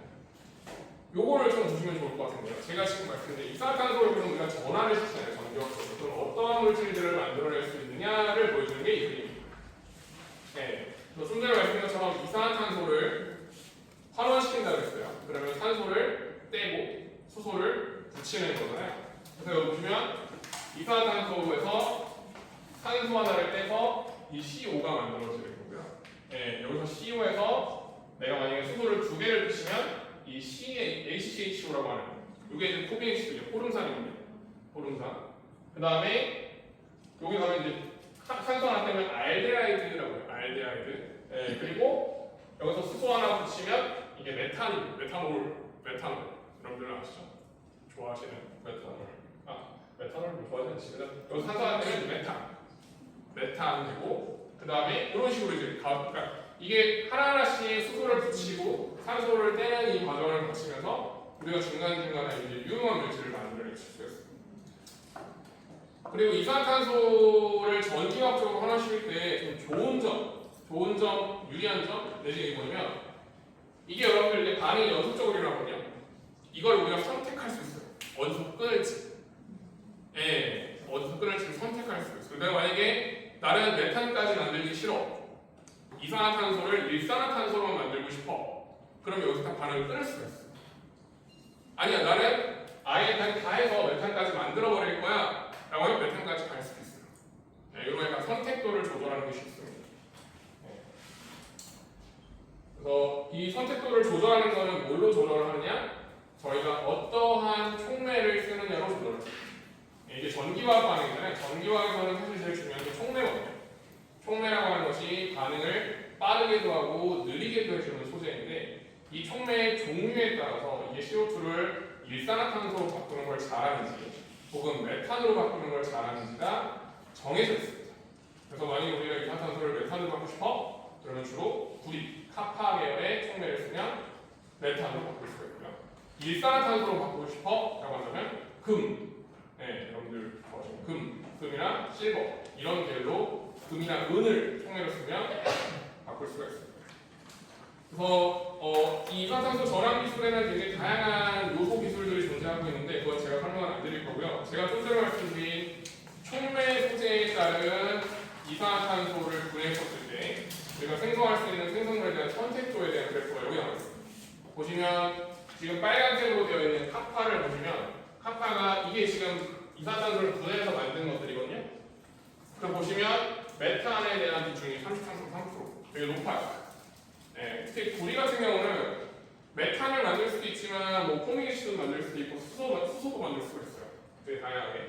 근데 어쨌든 간에 다른 물질들이 메탄을 거의 만들지 못하는 데 비해서 구리는 메탄을 만들 수가 있어요. 그 다음에 초록색으로 연두색으로 표시되어 있는 골드나 실버나 징크, 이런 아연이거든요. 아연, 은, 금인데 이런 애들은 CO를 만들어내는데 굉장히 좋은 물질들이에요. 네, 이산화탄소를 분해를 하는데 굉장히 CO를 만드는 좋은 물질이고, 리드, 납이라든지 수, 인듐, 틴, 카드뮴, 티타늄 이런 애들 같은 경우는 포미에시드, HCHO라고 하는 포미에시드, 개미산이죠. 예, 개미산, 포름산을 만드는데 굉장히 효율이 좋고요. 니켈이나 철이나 백금이나 티타늄 이런 애들 같은 경우는 다른 모든 물질들을 만들어내는 데는 사실 특이하지 않아요. 근데 수소를 만들어내는 데 굉장히 좀 유용한 물질들입니다. 네, 이런 식으로 이걸 저희가 선택도라고 해요. 선택도. 이산화탄소를 환원시켜서 수소를 만들든 CO를 만들든 포미에시드를 만들든 물질들에 대한 선택도를 우리가 조절할 수 있다라고 하는 것이 이 전기화학적인 변화기술의 가장 큰 특징입니다. 제가 여러분들 아마 기초교육이나 전문교육 다 받으셨을 테고 또 어느 정도 이제 시간도 있으실 까 생각은 들지만, 사실 저는 학부 수업을 할 때도 학생들이 제 수업을 제가 말하는 내용을 다 알아들 거라는 생각은 잘 하진 않거든요. 그래서 제가 자료만 좀 방대하지만 거기서 쫙 여러분들 그 머릿속에 기억될 수 있을 만한 내용으로만 딱딱딱 포인트를 줘서 설명을 드릴 거예요. 그래서 그 나머지 것들은 그렇게까지 이해하시려고 안 하셔도 되고요. 네, 그냥 필요한 내용만 이해하시는 쪽으로 생각을 하시면 좋습니다. 이것도 넘어가겠습니다. 연구 결과 설명드린 거거든요. 이런 식으로 연구가 많이 되고 있다는 걸 설명을 드린 건데 이건 그냥 넘어가시면 돼요. 그러니까 아직까지 우리나라에서도 굉장히 많은 연구자들이 정기학적인 탄소 관련 연구를 많이 하세요. 진짜 많이 하세요. 논문이 어마어마하게 나오거든요. 우리나라가 뭐 중국이나 미국 연구자들에 비해서 뭐 전혀 뒤지지 않을 정도로 굉장히 많은 연구가 나오고 있음에도 불구하고 사실은 상업화되어 있지 않은 기술입니다. 자, 제가 하나 말씀드린 것 중에 이제 CO라고 하는 일산화탄소에 대해서 좀 말씀을 드리고 싶은데, 이 CO가 여러분들이 잘 알고 있는 이 일산화탄소는 뭐로 잘 알고 계시는 대부분인지, 네, 일산화탄소 중독에 의해서 네, 돌아가시는 그런 일들로 많이 이해를 하고 계시는데, 이게 화학적으로는 사실 CO가 굉장히 가치가 높은 물질이에요. 되게 의외죠? 네. 일단은 아까 말씀드린 CO2처럼 탄소 하나에 산소 두 개가 붙어 있는 구조보다는 이 탄소 하나에 산소 하나가 붙어 있는 이 CO가 좀 불안정해요. 근데 우리가 물질이 불안정하다는 건 뭐냐면요, 반응의 가능성이 높다라고 해요. 내가 불안정하니까 내가 바뀌든 내가 누군가와 같이 뭔가를 하든 자꾸 다른 물질로 바뀌려고 해요. 이거는 우리가 물질의 입장에서는 굉장히 좋은 겁니다. 왜? 내가 굳이 에너지를 주지 않아도 지가 스스로 바뀌겠다고 하는 거기 때문에. 네, 그래서 이 CO 같은 경우는 이 이후에 이 CO라고 하는 원료 물질을 이용해서 다른 여러 가지 화합물들을 만드는데 원료 물질도 많이 쓰여요. 저희가 그 원료 물질로 쓰이는 것들을 뭐라고 하면 피드스탁이에요. 피드스탁. 내가 제공하는 어떤 집합체다. 그래서 피드스탁이에요. 근데 CO가 여기 보면 이 케미컬 피드스탁이라고 해요. 화학의 다른 원료를 만드는 데 쓰이는 원재료로 많이 쓰인다라는 거예요. 여기 보시면 요 왼쪽에 있는 그래프가 뭐냐면요, 이게 주황색 바가 이 포름산이나 CO를 만드는 데 투입되는 비용이에요. 주황색 바가 그리고 파란색 바가 뭐냐면 실제 이거를 만들었잖아요. CO나 포름산을 만들었을 때 그것의 경제적인 가치를 얘기해요. 그럼 당연히 주황색 바는 작고 이걸 만드는 데 드는 비용은 적고 이것이 갖는 가치가 큰 것이 유용한 물질이겠죠. 그렇죠? 네, 보시면은 메탄이나 에틸렌 같은 경우는 꽤나 비용이 많이 들어요. 그에 비해서 그들이 갖는 경제적인 가치는 적습니다. 근데 CO나 포름산 같은 경우는 제조하는 데 비용은 적게 들지만 그것이 자체가 갖는 비용은 굉장히 높은 구조를 갖고 있어요. 네, 그러니까 굉장히 유용한 물질이다. 요거를 좀 말씀을 드리고 싶고요. 또 한 가지 또 중요한 마지막 개념이면 정략적인 부분에서 CO를 만들면요, 이 CO가 케미컬 피드스탁으로 쓰인다고 말씀을 드렸는데 이 CO뿐만 아니라 수소가 같이 원료 물질로 쓰이는 경우가 있어요. 그래서 이 CO와 수소를 같이 섞여 있는 이 물질을, 이러한 가스를 뭐라고 하냐면 우리가 합성가스라고 해요. 합성가스. 네. 다른 물질을 합성하는 데 쓰이는 굉장히 유용한 가스가, 이 CO와 H2O를 적절히 섞어서 우리가 원하는 물질을 만드는 이 공정이 있는데요. 그 공정에 이르면 우리가 피셔 트롭스 프로세스 반응이라고 해요. FT 공정이라고 하는데 이거는 이미 완성되어 있는 공정입니다. 다시 말하면 뭐냐? 우리가 만약에 이 전기화학적인 CO2 기술을 잘 활용해서 CO와 수소를 잘 만들어낼 수 있다고 한다면 이미 완성되어 있는 FT 공정을 통해서 우리가 원하는 물질을 마음대로 만들 수 있다는 뜻이에요. 네. 그런 내용을 지금 설명드려서 보시면 이 신가스라고 하는 합성가스를 이용해서 메탄올도 만들 수 있고 그 다음에 알코올도 만들 수 있고 가솔린도 만들 수 있고 디젤도 만들 수 있고 왁스도 만들 수 있고 아세틱액시도 만들 수 있고 다 만들 수 있어요. 네. 그런 내용을 좀 보여드리고요. 자, 열화학적 탄소 전환기술, 열화학적 탄소 전환기술. 이거는 여러분들이 기억해 주실 단어가 바로 e-fuel이라는 단어죠. e-fuel. 일렉트릭 퓨얼이라는 뜻이에요. 일렉트릭 퓨얼. 이거는 어떻게 하는 거냐면요. 이산화탄소를 수소와 직접 반응을 시켜버려요. 에너지를 많이 줘서 좀 전에는 이산화탄소를 전기화학적으로 쪼개고 산소를 떼는 수소를 줬잖아요. 네, 이 열화학적인 방식은 그냥 이산화탄소와 그냥 수소를 그냥 반응으로 넣고 열을 가해서 그냥 태워버려요. 쪼개버려요. 네. 그렇게 해서 만든 물질이 흔히 말하는 메탄올, 메탄 이런 물질들이 만들어지는데 가스화 반응입니다. 그러니까 가스화 반응인데 이게 이퓨얼이라고 불리는 게 뭐냐면 이 E가 일렉트릭이잖아요. 왜 일렉트릭이냐면 이때 사용하는 수소가요. 이때 사용하는 수소가 제가 좀 전에 앞서 말씀드린 그 그린 수소를 이용하는 기술입니다. 우리나라에서 전 세계적으로 사실 이 수소를 만들어내는 기술은 수소가 지금 부족해요. 전 세계적으로. 근데 이 수소를 대부분 만들어내는 기술은 탄화수소 화합물이라고 불리는 우리가 알고 있는 석탄이나 메탄 이런 천연가스 이런 애들을 탄소와 수소의 결합을 쪼개서 수소를 뽑아요. 지금 이런 수소를 우리가 그레이 수소라고 해요. 회색 수소라고 해요. 근데 이게 지금 화석연료를 쓰잖아요. 화석연료로 해서 탄소에서 수소를 쪼개면요. 수소는 나오는 동시에 뭐가 나오냐면 이산화탄소가 같이 나와요.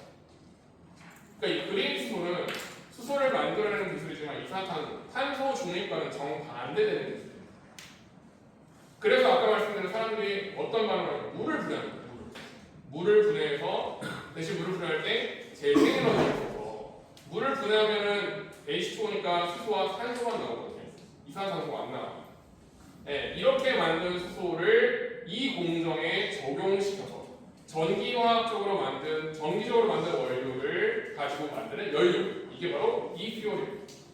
이게 지금 아까 말씀드린 메탄올을 만들 수 있다고 말씀드렸는데 지금 현재 강원도에서 이 태백에서 해목재를 이용한 바이오매스 기반으로 이 e-fuel을 만드는 실증을 하려고 하고 있습니다. 네. 그래서 대체연료로서 지금 각각 만든 기술 중에 하나입니다.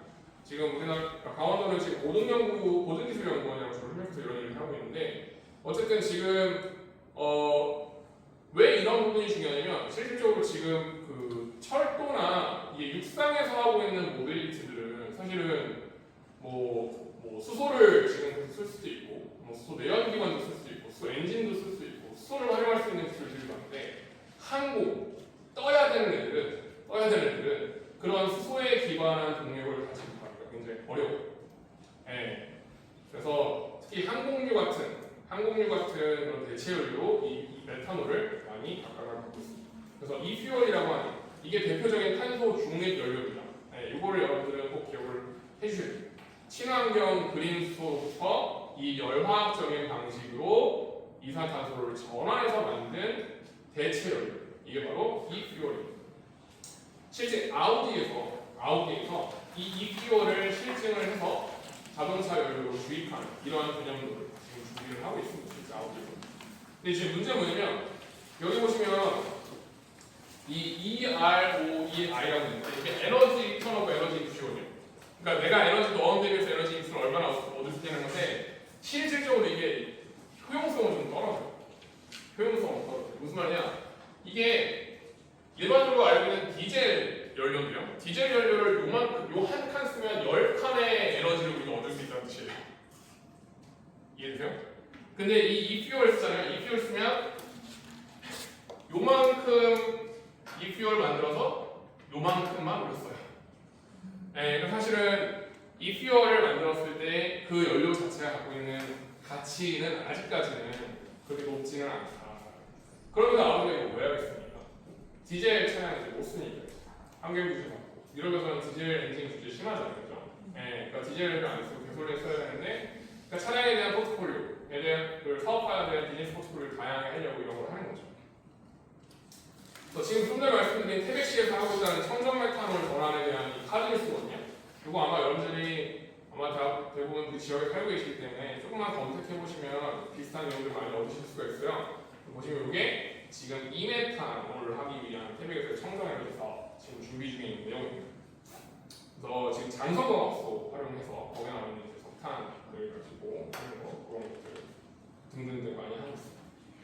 자, 열화학적 탄소 전환 기술 제가 좀 전에 말씀했지만 화학적 탄소 기술인데 이게 지금 아까 말씀드린 새로운 제품으로 바꾸는 거거든요. 네, 그래서 뭐 아까 말한 프로필렌 카보네이트, 폴리카보네이트, 폴리유레탄이라고 하는 단열재로 많이 쓰이는. 그러니까 여러분들 매트리스 푹신푹신하게 여러분들 그 지금 여기는 잘 모르는데 옥상에 보통 이렇게 초록색으로 까는 거 있잖아요. 그게 대표적인 폴리유레탄이거든요. 단열 기능하면서 완충작용이 있는 그런 재질인데. 그런 것들을 사실 다 이렇게 CO2 가지고 원료 물질을 다 만드는 기술이에요.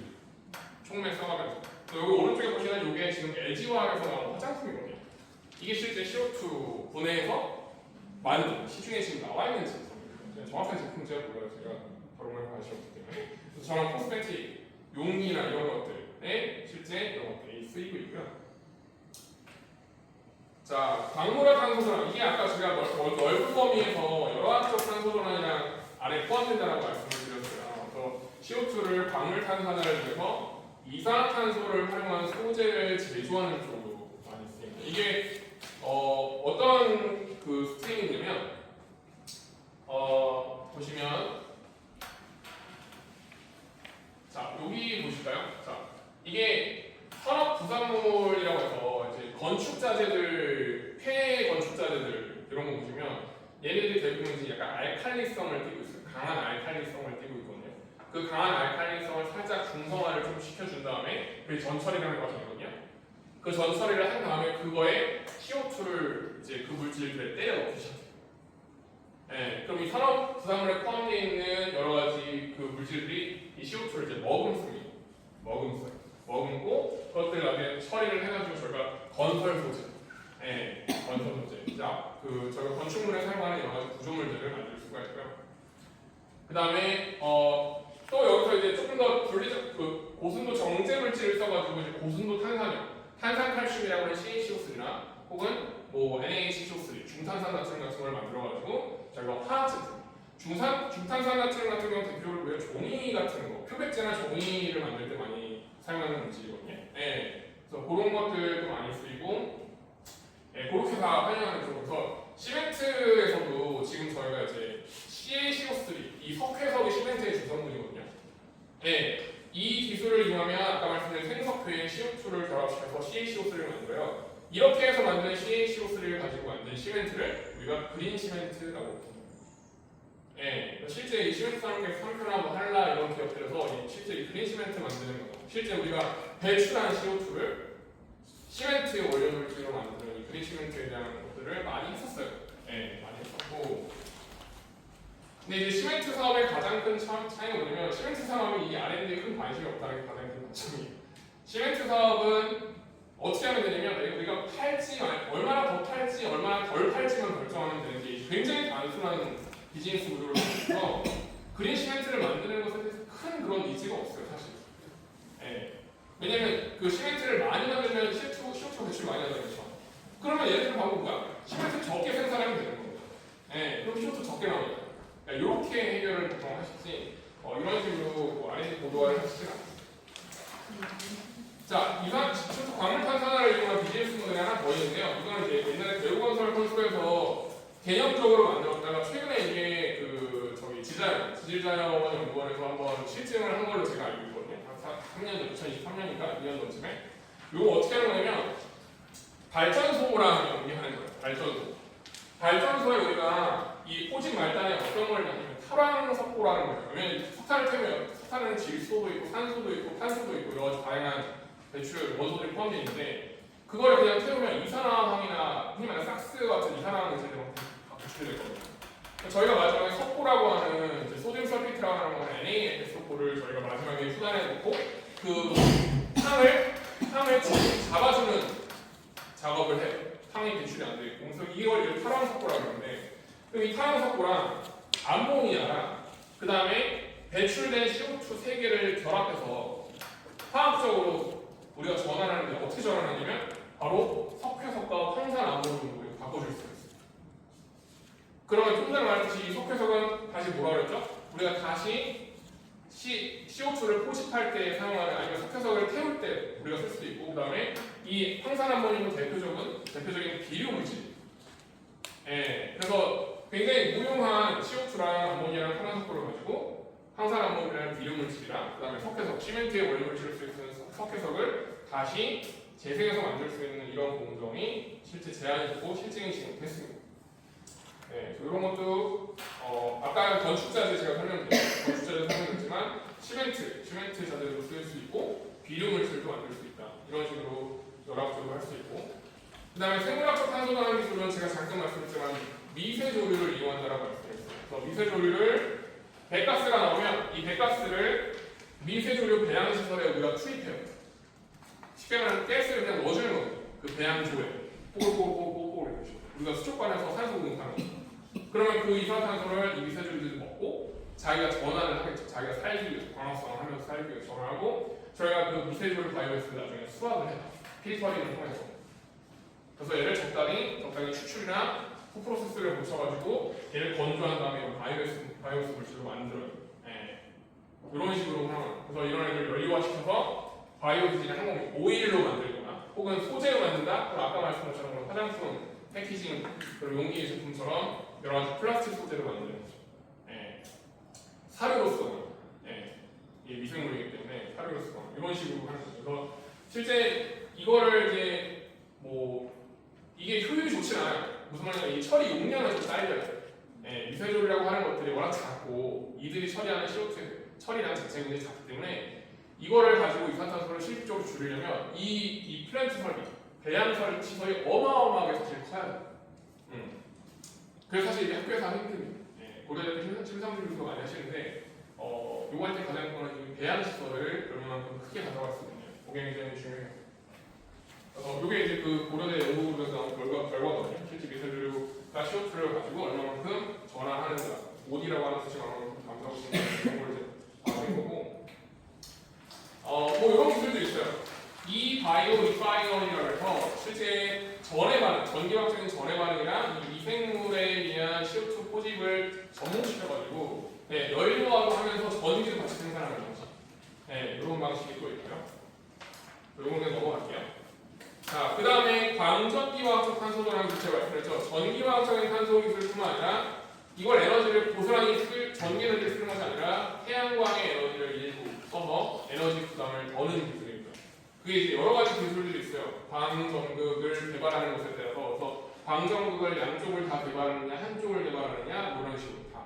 그러니까 우리가 광이라고 하는 것을 이제 보통 전기화에서는 전극을 두 가지 전극을 쓰거든요. 산화극과 환원극을 쓰는데 이 두 가지를 다 포토액티브하게 만들면 이제 포토액티브한 전해셀이 되는 거고 한쪽만 포토액티브하고 이쪽은 포토 인액티브하게 되면은 또 다른 유형의 전해셀이 생기는 거고 이런 식으로 여러 가지 다양하게 바꿀 수가 있습니다. 그래서 이것도 마찬가지로 전기화학적인 방법과 유사하게 CO도 만들고 메탄도 만들고 대미산도 만들 수가 있습니다. 그러니까 이것도 최근에 좀 각광받는 기술 중에 하나입니다. 광학적 탄소 전환 기술은 연구자 입장에서는 사실 되게 멋있는 기술이에요. 그러다 보니까 논문도 굉장히 좋은 논문들이 많이 나오긴 하는데 이것 또한 생각해보세요. 전기화학적으로 하는 것만으로 효율이 떨어지는데 태양광을 같이 이용하면 효율이 사실 더 좋지 않겠죠. 태양광이라고 하는 발전 자체가 효율이 더 좋지 않습니다. 그래서 연구 결과로는 굉장히 많이 나오고 있고 실제 이 광학적 탄소 전환 기술이 다른 말로 표현하면 인공광합성이라고 표현해요. 인공광합성. 좀 전에 보여드린 생물학적 전환 방식은 자연광합성입니다. 근데 이 광전기화학적인 방식은 인공광합성, 태양빛을 받아서 이산화탄소와 같이 물과 같이 반응시켜서 우리가 유용한 연료를 주고 마치 나뭇잎이 하는 그런 일들을 하는 거잖아요. 실제 이 인공광합성을 연구하시는 분들은 실제 진짜 그 나뭇잎을 모방해서 구조물을 만들어서 연구를 하시는 분들도 있어요. 나뭇잎을 모방해서. 나뭇잎이 이제 막 이파리만 있고 물관이 있고 하잖아요. 그런 것들을 모방해서 만드시는 연구를 많이 해요. 그래서 보시면 여기 이제 그런 게 인공광합성의 을 위한 인공 나뭇잎, artificial leaf라고 하는 인공 나뭇잎을 실제 구조해서 만드는 반도체 기술을 이용하거든요. 이렇게 쌓고 깎고 이런 것들, 네, 이런 것들 많이 하시고. 자 마지막으로 제가 말씀드릴 자료에는 없어요. 자료는 제가 방금 전에 넣은 건데 사실은 제 연구 분야 중에 하나거든요. 탄소 농도차 발전이라고 하는 기술인데 원래 이 개념에 앞서서 연도차 발전이라고 하는 기술이 있어요. 연도차 발전. 이거는 저희가 보통 해양에너지 기술이 여러분 알고 있는 것 중에 뭐 조력에너지, 화력에너지, 그다음 온도차 발전 이런 것들이 있는데 이거 말고 염분차 발전이라고 하는 게 있어요. 쉽게 말하면 바닷물, 농도가 높은 물과 강물, 농도가 낮은 물을 섞었을 때 이 과정에서 우리가 에너지를 회수하는 방식이에요.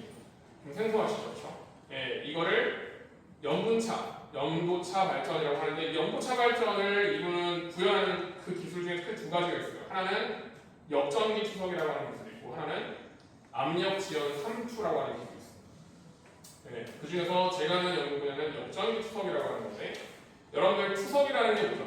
신장 투석에서 여러분들 제일 잘 알고 계시죠? 신장 투석이 뭐냐면 우리 몸에서 심장이 제 기능을 못해서 우편물이 밖으로 배출되지 않는 걸 얘기해요.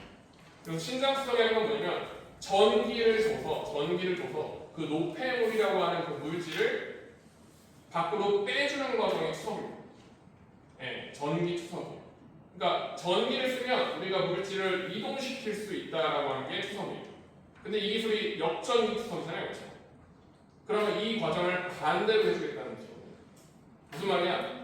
전기 투석이 전기를 넣어서 물질을 이동시켰다는 얘기는 반대로 우리가 물질을 자연스럽게 이동시켜주면 전기가 발생한다는 뜻이에요. 그래서 실제로 이 기술을 이용하시면 그냥 바닷물과 강물을 섞었는데 전기가 나옵니다. 네. 그래서 이게 실제 오른쪽에 있는 그림은 제가 실제 저희 전기실에서 셀을 돌리고 있는 그림을 보여드리는 거고 실제 전기를 어떻게 쓰느냐 이렇게 스택을 만들어서 역전기 서킷을 만들면 이렇게 전멸되어 있는 LED 램프가 실제 물을 흘리면 이렇게 점등이 전기가 들어요. LED 1.7V에 대한 LED 램프 10몇 개죠. 17개를 제가 전멸을 한 건데 이런 식으로 할 수가 있어요. 근데 이 기술이 결국에는 바닷물 속에 있는 Na 플러스와 Cl 마이너스 이온이라고 하는 이 염분의 이온을 가지고 쓰는 거거든요. 근데 제가 지금 연구하고 있는 건 뭐냐면 여기에 탄산염을 넣는 거예요. 탄산염. 그러면 기본적으로 바닷물이 있고 강물이 있으면 높은 농도의 Na 플러스와 높은 농도의 Cl 마이너스가 낮은 농도로 이동을 할 거 아닙니까? 그럼 제가 여기에 마찬가지로 똑같은 탄산염, CO3-나 HCO3- 같은 애를 넣어주는 거예요. 그럼 얘를 마찬가지로 농도 9배에서 확산이라고 하는 현상에서 이동해요. 예. 실제로 제가 이거 할 때 이제 탄산염을 좀 추가해서 발전을 해보면 탄산염을 쓰지 않았을 때보다는 발전 용량이 좀 더 증가를 합니다. 그러니까 원래 우리가 알고 있는 염농도를 이용하는 거에 탄소 농도를 같이 활용하는 거죠. 예. 그래서 이거는 사실 대기 중에 있는 CO2를 바로 포집해서 사용하는 방식은 아니고요. 예, 탄산염이라고 하는 이산화탄소의 어떤 다른 전환 형태를 가지고 활용하는 방식이라고 보시면 되는데 좀 구체적인 내용은 다 설명드리기가 좀 어렵고 이런 기술도 있다. 실제 제가 이 과제를 제안할 때 키워드로 탄소 중립 기술이라고 활용을 했었거든요. 네, 그래서 말을 붙이는 대로 좀 다르게 표현할 수 있긴 하지만 어쨌든 실질적으로 탄소를 또 감축할 수 있는 기술이라고 합니다. 자, 그래서 여기까지 다 설명을 드렸고 지금까지 말씀드렸던 다양한 탄소 전환 기술이 있잖아요. 탄소 중립을 위한 신에너지 기술의 기술 성숙도에 대해서 한번 설명을 드릴게요. 혹시 여러분들 TRL이라는 말씀 들어보셨나요?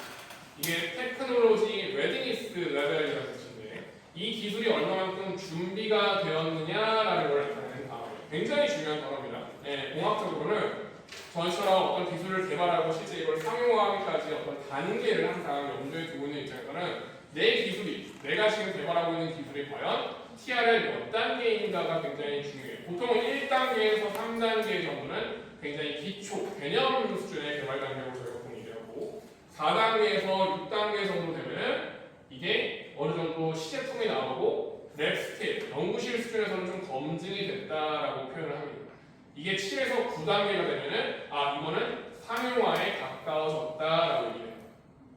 그래서 지금까지 말씀드렸던 다양한 화학적 전환 방식, 그 다음에 광물화 방식, 화학적 방식, 전기화학적인 방식들에 대해서 쭉 다 보시면 대부분의 시제품 및 평가 단계에는 도달했다. 즉 TRL 5에서 6단계에는 도달했다라고 저희가 평가를 합니다. 네, 전 세계적으로 그렇고. 그러나 일부 기술의 경우에는 특히 여기 보시면 광전기화, Artificial Photosynthes라고 하는 광전기화 소전을 보셨잖아요. 걔가 TRL 2에서 5거든요. 네, 이런 기술들은 아직은 좀 부족하다라고 판단합니다. 그래서 여러분들이 딱 이것만 기억하셔도 좋을 것 같아요. 어디 가서 그냥 탄소 전환 기술에 대한 시너지 기술들을 줬는데 현재 이런 기술들이 어떤 거는 상용화 단계에 가더라고, 어떤 거는 지금 여전히 기초 단계이면서 어떤 거는 지금 한창 개발이 되고 있는 거다. 이런 얘기만 할 수 있어도 여러분들이 사실은 이 저감 기술에 대한 현재의 현황에 대해서 충분히 이해를 하시고 있다고 하실 수가 있습니다. 그럼에도 불구하고 이 모든 기술들이 아까 말씀드렸듯이 실용화, 상용화의 사전 단계에 머물러 있고요. 실제 이러한 기술들을 이용해서 매출이 발생하는 경우는 없습니다. 아직까지는. 네, 저를 비롯한 모든 분들이 좀 신경을 써주셔야 되고 결국 매출이 형성이 되려면 시장이 만들어져야 됩니다. 기술이라고 하는 기술을 필요로 하는 시장이 만들어져야 되는데 지금 수소만 해도 사실은 시장이 아직 제대로 형성되어 있지 않기 때문에 우리가 수소 경제를 생각보다 어디에 경험하고 있는 부분이 있는데 시장이 형성되면은 이 수소에 대한 기술도 그다음에 탄소 중립에 대한 기술도 좀 더 가까이 다가올 거라고 생각을 합니다. 그래서 이제 마지막 슬라이드인데요. 저희가 지금 배우고 있는 게 어쨌든 간에 탄소 중립이라고 하는 거잖아요. 그래서 예전까지는 재생에너지라고 하는 단어이 굉장히 중요했다면 즉 리뉴어블 에너지라고 하는 단어를 넣어서 그러면 이제 여러분들은 이제 리뉴어블 카본이라고 합니다. 아까 말씀드렸잖아요. 넷제로 온실의 탄소 저감이라고 하는 자체가 배출량과 실질적으로 포진량, 활용하는 양을 같게 만들어주는 거잖아요. 그래서 순수하게 배출되는 탄소를 역으로 만들어주겠다는 개념이기 때문에 결국 우리가 뭐냐? 만드는 탄소를 다시 쓰겠다. 쓴 탄소만큼 다시 만들겠다. 이런 개념이에요. 결국 탄소를 중심으로 순환시키는 이런 리뉴어블 카본에 대한 개념을 여러분이 탑재를 하시면 좋을 것 같습니다. 그래서 예전에는 에너지 패러다임이라고 해서 리뉴어블 에너지라는 말을 썼지만 지금은 탄소, 자원이라고 하는 패러다임에서는 이제 리뉴어블 카본이라는 단어를 기억을 해주셨으면 좋겠습니다. 그래서 이것으로 저희 1차 2025년도 3도 중의